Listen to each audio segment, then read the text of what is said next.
What is going on, everybody? It is the Opinionated Hammer here, and welcome to my channel. It is all West Ham based. Let me just start by saying that, but I'm pretty sure you guys have already gathered it's West Ham based. And if you like West Ham, you're in for a treat. We're going to be doing match previews of games. We're going to be doing match reviews. We're going to be doing vlogs of games that I go to, and I'm going to be doing some FIFA related videos as well. Probably going to be doing a West Ham career mode. I'm thinking about starting that, which you guys will enjoy. See how I compare to this man, Slaven Bilic. What we're going to start with today is just a match preview of the Watford West Ham game. And let's start with Slaven Bilic, how he has transformed us as a team this season. We're unbeaten away. We've won 4 of our 5 away games this season, and 3 of them were against very, very difficult opposition in Arsenal, Liverpool and City. So he's sort of shown that we should be taken seriously this season, and teams should start giving us a bit more respect than we deserve, because we have been excellent this season. We've had 20 points from 10 games, our best start to a season in the Premier League in history. We've got 9 goal difference, and we've never finished with a positive goal difference. So this season is looking very good with the amount of goals we're putting in. We're averaging over 2 a game, which is ridiculous. And it's all down to this man, Slaven Bilic, on your screen now. We've won 4 away games, as I said. We're unbeaten in our last 7 games. 7 games in the Premier League. West Ham, we're talking about. I don't think any West Ham fan would have thought this was going to be as good as the start of the season as we've had, because we have been excellent. We've been winning completely different ways. We went to City. We did get a bit of luck. I'll hold my hands up, but we got the 2 goals. We got 2 goals ahead at the Etihad, and then we did sit off the second half. The second half was very hard to watch because we were just sitting back, letting them attack. But sometimes you've got to do that. But at Arsenal, I don't think it was like that. We set up to hit them on the counter attack. We got the first goal, and we didn't stop. We kept going for more, and then we sat back once we got that second. With Liverpool, we did the same strategy as we did against Arsenal, and it worked. We won 3-0, scored 3 goals at Anfield. Brilliant day. And we've just beaten Chelsea at home, so it's not just away form. We're showing we can do it at home now. We've proved the doubters wrong, that we're not just an away side. And Andy Carroll coming off the bench with 10 minutes to go, and he scores an absolutely brilliant header. He was off balance, he was leaning back, he just nodded it to the far post, and no keeper was going to save that. He's up there with one of the best headers in the world. I'm pretty sure every West Ham fan can say that. I can't think of many better than him. So what is it that's so different about us this season that's making us so good? Because a lot of people have been saying, oh, it's just a good start to the season, you'll drop off. But this season seems different. I mean, we've got depth, we've got strength. I mean, our bench against Chelsea, did it seem better than theirs? Or is that just me? Because I thought our bench looked better than theirs. And I'm going to put that out there, because they had a few youngsters on there. But our bench could have anyone could have easily stepped in and played in that first team then. We had the likes of Antonio. He still hasn't had a look in. Obiang on the bench. Carroll on the bench. Valencia coming back.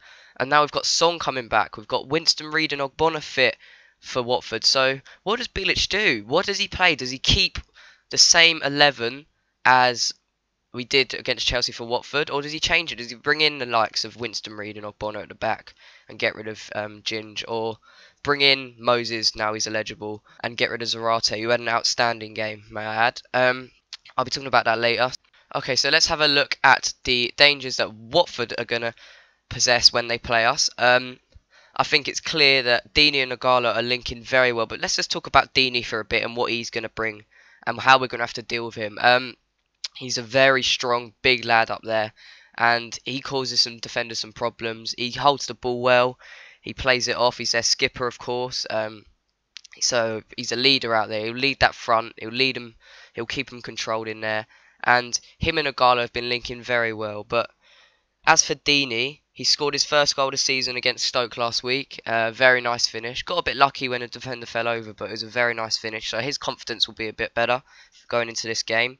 He obviously possesses an aerial threat, and he can finish. He's a very good finisher. So if we can stop him getting the ball in them little areas in the box, just outside, and closing him down, keeping tight to him, then I think we'll be alright. But let's switch over to Garlow now. And what he's been their best player. There's no doubt about that. He scored 5 of their 8 league goals. They've only scored 8 league goals, which is something we could highlight. But 5 of them have come from that man, Garlow. He has been a real threat. He's been finishing some very difficult chances. Yeah, he looks like a very good player. He's been involved in pretty much all of their goals this season. Yeah, he's looked very, very dangerous. He's a bit different from Dini. That's why they link up so well. I think he's like the quick little player, and Dini's the one that holds it up. But I think Garlow will do them well this season, and we're going to have to be very careful of him, because if we let him get in behind, he will finish, as he's proven this season. He will finish it. So it worries me if we play Collins at the back, if Bilic does keep him in, that are we going to be able to handle his pace up front? But I said that against Palace, and I've said that against Chelsea, and he's proven me wrong. So hopefully, if Bilic does keep him in, he will continue his form, and it's good to see Collins doing well, because he's had his critics. He's too old, let him go. But he's been one of the best centre backs for us in recent years. He went to Villa for a bit, but then he came back, and he's been very strong, very solid. So we're going to have to be careful of that partnership up there. As for form, Watford in their last 6 games, they've won 2, they've lost, they've drawn, then they've lost, and they've won. So they've come off the back of a win at Stoke, as I said, but before that they lost a game, Arsenal at home. So they haven't been great at home. They haven't been scoring very good at all this season, but at home they've been struggling, especially. A lot of nil-nils at the start of the season, a 3-0 loss to Arsenal. They nicked a 1-0 at Swansea at home. So defensively, if we keep our defence tight and structured and just go at them from the start, I think we'll be. I don't want to sit off Watford, because we can press them. They can sit off, because they're going to look to counter-attack as well. They're a very good counter-attacking team away from home, as they've proven with wins at with the likes of Stoke. But we're going to have to be careful, because if they catch us out on the break, they will punish us. But as they're the home team, they're going to be expected to press on, so we can hit them with a counter. As the likes of Lanzini, Sacco, Payet, Zarate, they can all attack. And Moses, Antonio, hopefully he'll get a look in. We've got Valencia. So our pace, they should be worried more about us than we are worried about them. As for our form, we are unbeaten in our last 7 games. Winning 2, drawing 2, then winning another 2, which is very, very good to see. And Bilic will be very, very happy with the start that we've made to the season. We're over the quarter of the way, and we're sitting in 3rd. We're doing very well. It's whether we can sustain that, because last season we were 4th at Christmas, and then it sort of declined. But our fixtures are quite nice this year. There's not like last year we had Chelsea and Arsenal on Boxing Day, and 2 days later we had them. So we had them in the space of 2 days, which was difficult, and that's what sort of set it off. I think our confidence went down after that, and then we couldn't pick a win up, and we had to sort of change the way we were playing, but nothing was working. We were picking up draws, we were conceding late goals, but I'm very confident going into this game. It's not going to be an easy game. Watford are a very tough opponent, but I'm confident we can get another win and continue our run in the Premier League. Here is how I think we are going to line up. I think we're going to be unchanged from the Chelsea game, because I'm a strong believer in letting players who have played well stick in the team and keep it on form. So we've got Adrian in goal, obviously. Jenkinson right back. There's been a few issues with Jenkinson and people, but I think he deserves it. He played much better against Chelsea than he has been. So hopefully that'll be the kickstart of his season. He scored a couple of goals as well when he hasn't been playing very well, which is obviously good to see. Cresswell, well, we haven't got really contention for left back, but he needs to start performing, and I think that might be it, because he hasn't got competition. All the other lads have got competition for their places, so they're playing much better than we have been last season. Like the likes of Noble have stepped up. Tompkins has much improved this season. So if Cresswell had competition, I think he'd be playing better, but he needs to step up now. He needs to take responsibility for himself and start playing better. Tompkins and Ginge at the back, been very solid in the last 2 games. Palace and Chelsea are not tough, not easy opponents, sorry, and they've done very well to keep them just 2 goals, and very lucky. One of them was a penalty, Jenkinson mistake, so they can't be faulted for that. But defending against Chelsea, that corner, Cahill, who was marking, I don't know. Maybe it's one of their men, so they have to pick up on that, and we'll have to be careful from Watford set pieces with the likes of Dini in there. Kiyate and Noble have been a very, very good pair this season. They've been working very well together, and I expect them to sit in there Song's been rumoured to be fit for Saturday, but I'd give him another week. He's been out for a few months. Just ease him back into it and don't put him in the squad yet. Obiang's still having a tough time to get a mention in that starting 11, so I don't think you should change it in there. As for the front attacking three, I don't want to put Moses back in, but I do, which is the problem Bilic is going to have, because Moses on his day is world class. We've seen that against Newcastle and his game against City.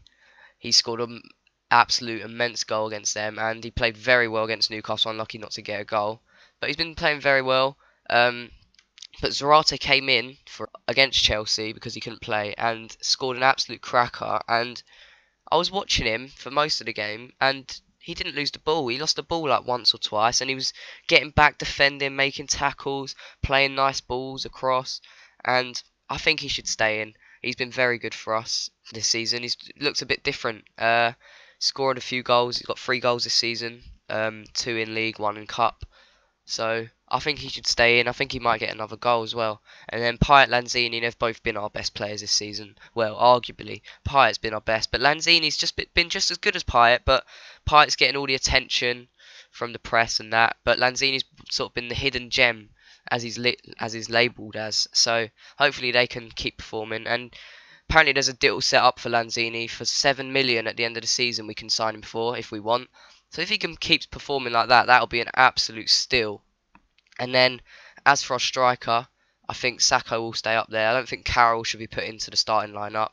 I think he'll be a good impact player, 60 minutes gone, depending on how the game's gone, to bring on and sort of shake Watford's defence. Sacco's been working very hard, got a few goals this season, but not as many as last season, but he's been working much harder up there. All of them have been working much harder. You can see that in their play.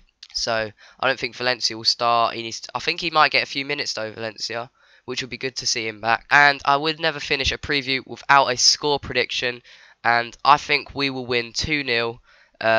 As for goal scorers, that's a tricky question. As I've said before, Zarate, I think he'll get another goal. I think he'll continue his form and get another goal. And I think if Valencia comes on late on, he might grab a goal when Watford are tired, and his pace will get him behind and he'll finish. So that's it. Zarate Valencia 2-0. This has been Opinionated Hammer. If you have liked it, please leave a like. Subscribe if you are new, and as always, share it around Twitter, Facebook. You can follow my Twitter in the description below, so go and follow that as well. And tell people about it if you enjoy it. All West Ham fans, get the Hammers to follow. And I will see you on the next video. Come on, you Irons.